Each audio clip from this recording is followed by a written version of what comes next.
ആകെ ഒരു കണ്ടീഷൻ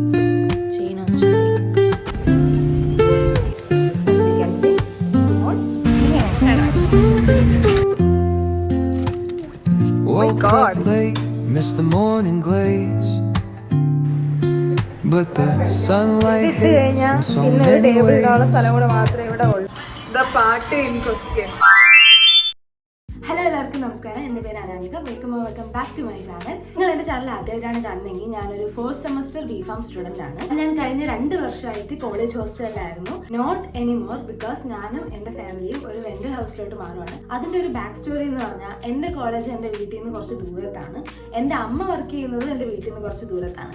ഇപ്പോൾ എൻ്റെ അനിയത്തിക്ക് അഡ്മിഷൻ കിട്ടിയപ്പോൾ അവൾക്കും ഒരുപാട് ട്രാവലിംഗ് ഡിസ്റ്റൻസ് ഉണ്ട്. അതുകൊണ്ട് നമുക്ക് 3 പേർക്കും റിമോട്ട് ആയിട്ടുള്ള ഒരു ഏരിയയിലോട്ടാണ് നമ്മൾ മാറുന്നത്. ഈ ഒരു സമയം has been nothing but stressful. ഇത് എൻ്റെ ഫാമിലിയുടെയും വളരെ ഇമ്പോർട്ടൻ്റ് ആയിട്ടുള്ള ഒരു ലൈഫ് ഇവന്റ് ആയതുകൊണ്ട് ഞാനിത് ഡോക്യുമെന്റ് ചെയ്യാമെന്ന് വിചാരിച്ചു. വേറെ ഒന്നിനും വേണ്ടിയിട്ടില്ല, കുറച്ച് വർഷങ്ങൾക്ക് ശേഷം നമുക്ക് തന്നെ എടുത്ത് നോക്കാമല്ലോ ഇങ്ങനെയൊക്കെ ആയിരുന്നു ഈ ഒരു കാലഘട്ടത്തിലൂടെ നമ്മൾ കടന്നുപോയെന്ന്. സോ എൻ്റെ എല്ലാ സാധനങ്ങളും എൻ്റെ ഹോസ്റ്റൽ റൂമിൽ ഇരിക്കുവാണ്. ഞാൻ ഇന്നലെ വെക്കേറ്റ് ചെയ്ത് വന്നതേ ഉള്ളൂ. എൻ്റെ വീട്ടിൽ നിന്ന് എനിക്ക് ആകെ എടുക്കാനുള്ളത് എൻ്റെ സ്റ്റഡി ടേബിളും കുറച്ച് ക്ലോത്ത്സും മാത്രമാണ്. വേറെ എല്ലാം എൻ്റെ ഹോസ്റ്റലിലാണ്. ഞാൻ ഹോസ്റ്റലെല്ലാം പാക്ക് ചെയ്ത് വെക്കേറ്റ് ചെയ്യാൻ റെഡിയാക്കി വെച്ചിട്ടാണ് വന്നത്. ഒരു വീട് നോക്കി തുടങ്ങിയപ്പോൾ എനിക്കുണ്ടായിരുന്ന ആകെ ഒരു കണ്ടീഷൻ, എനിക്ക് സ്വന്തമായിട്ടൊരു റൂം വേണമെന്നായിരുന്നു. നമ്മളിപ്പോൾ പോകാൻ പോകുന്ന വീട്ടിൽ ഒരു റൂം എനിക്കായിട്ടുണ്ട്, പക്ഷെ അത് വളരെ കുഞ്ഞു റൂമാണ്. അതുകൊണ്ട് എനിക്ക് ഒരു ട്വിൻ ബെഡ് വാങ്ങുന്നുണ്ട്. അതുകൊണ്ട് നമ്മൾ കട്ടിൽ കൊണ്ടുപോകുന്നില്ല. നമ്മൾ എസെൻഷ്യൽ ആയിട്ടുള്ള പാത്രങ്ങൾ, വേണ്ട സാധനങ്ങൾ എല്ലാം ഓൾറെഡി വാങ്ങിച്ചിട്ടുണ്ട്. ഇനി നമുക്ക് ആകെ കുറച്ച് ലാസ്റ്റ് മിനിറ്റ് കാര്യങ്ങൾ മാത്രം കൂടെ ചെയ്യാനുള്ളൂ. പക്ഷെ ഞാൻ ഈ ഒരു നോവലും കൊണ്ടുപോകുന്നില്ല. Maybe mountain is you, ഇത് എൻ്റെ ബുക്കല്ല, ഇത് ഞാൻ വായിച്ചിട്ടില്ല. ഇത് മുറാക്കാമിയുടെ ഈ ബുക്കും ഞാൻ വായിച്ചിട്ടില്ല. ആൻഡ് ചെയിൻ ഓസ്റ്റൻ്റെ ഈ ബുക്ക്. ഈ ടേബിൾ ഞാൻ കൊണ്ടുപോകുന്നതുകൊണ്ട് തന്നെ ഈ ബുക്കെല്ലാം ഇവിടെ നിന്ന് മാറ്റണം.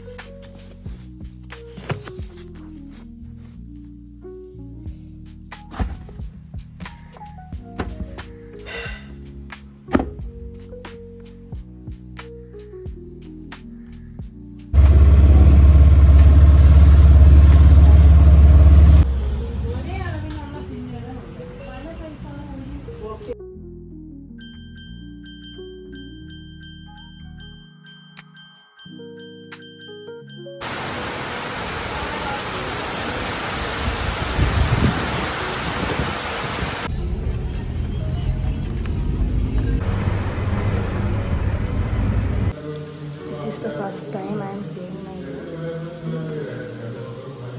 It's small.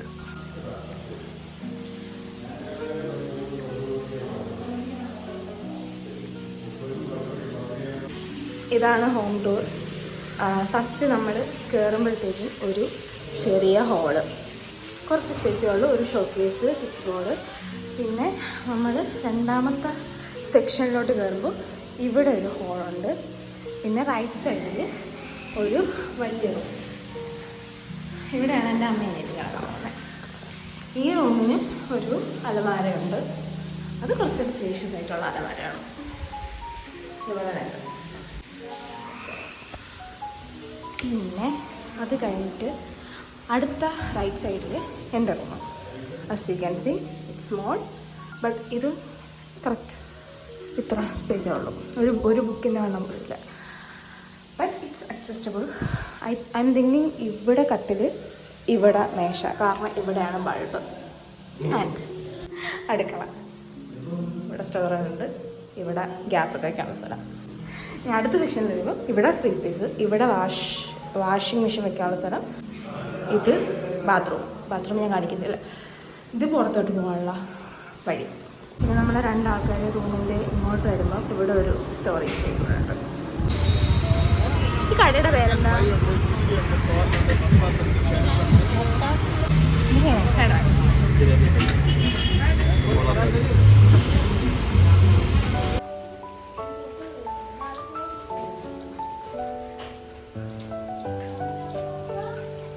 What kind of കാലാവസ്ഥ is this, dude?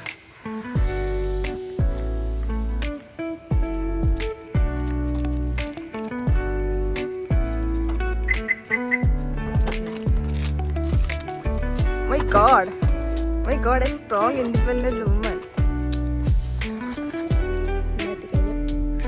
ഇപ്പം നല്ല വെയിലുണ്ട്. ഇതുവരെ ഭയങ്കര മഴയാണ്. നമ്മൾ സാധനങ്ങൾ കൊണ്ടുവരാൻ ഇറങ്ങിയപ്പോൾ ഫുള്ള് മഴയായിരുന്നു. ഒരു സാധനം ഇവിടെ കൊണ്ടുവന്നിട്ടില്ല. This dude is not getting out of my room.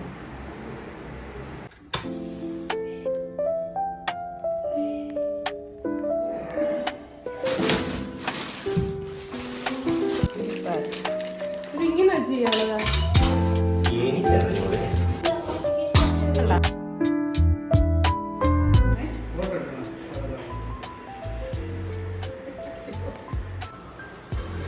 Table move ചെയ്യാം.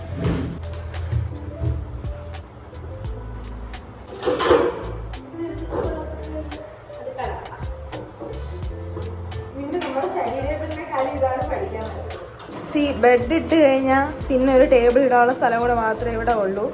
ഡോണ്ട് തിങ്ക് യെല്ലോ ആണ് എൻ്റെ ഫേവറേറ്റ് കളർ എന്ന് വിചാരിക്കുകയും ചെയ്യരുത്. ഇത് ജസ്റ്റ് കോയിൻസിഡൻസ് മാത്രമാണ്. ഓക്കെ, കൊള്ളൂല അമ്മാമ, അഴുക്കാവണം. പിന്നെ ഈ 3 ദിവസങ്ങളായിരുന്നു എൻ്റെ ജീവിതത്തിലെ ഏറ്റവും ഹെഡേക്ക് ആയിട്ടുള്ള ദിവസങ്ങൾ. ആൻഡ് എനിക്ക് മൺഡേ, അതായത് നാളെ ഒരു ലാബ് എക്സാം ഉണ്ട്, 2 അസൈൻമെൻറ്റ് സബ്മിറ്റ് ചെയ്യാനുണ്ട്. അപ്പം ഞാൻ ഫസ്റ്റത്തെ അസൈൻമെൻറ്റ് എഴുതിക്കൊണ്ടിരിക്കുകയാണ്. എനിക്ക് അറിഞ്ഞൂടാ, ഇന്ന് രാത്രിയാവും മെയിൻ സാധനങ്ങൾ വരാൻ. അപ്പോഴത്തേക്കും എനിക്ക് അറിഞ്ഞൂടാ എനിക്ക് നാളെ പഠിക്കാൻ പറ്റുമെന്ന് എനിക്ക് അറിഞ്ഞൂടാ. അതുകൊണ്ട് ഞാൻ ഇങ്ങനെ this close to a mental break ആണ്. നിന്നെ എൻ്റെ അടുത്ത് പറഞ്ഞ് ഭയങ്കര മോട്ടിവേഷൻ ആയിട്ടുള്ളൊരു പാട്ട് കേൾപ്പിച്ചു തരാമേ. ദ പാട്ട് in question full Chinese. So നമ്മൾ ഓൾമോസ്റ്റ് സെറ്റിൽഡ് ഇൻ ആയി കഴിഞ്ഞു. സോ ഞാൻ ഈ വീഡിയോ എടുത്ത് സ്റ്റോപ്പ് ചെയ്യുകയാണ്. നിങ്ങൾക്ക് ഈ വീഡിയോ ഇഷ്ടപ്പെട്ടെങ്കിൽ തീർച്ചയായിട്ടും ലൈക്ക് ചെയ്യുക ആൻഡ് സബ്സ്ക്രൈബ് ചെയ്യുക. കാരണം ഞാൻ ഇനി ഒത്തിരി വീഡിയോസ് ചെയ്യും. സോ നമുക്കിനി കമൻറ്റ് സെക്ഷനിൽ കാണാം. ബൈ.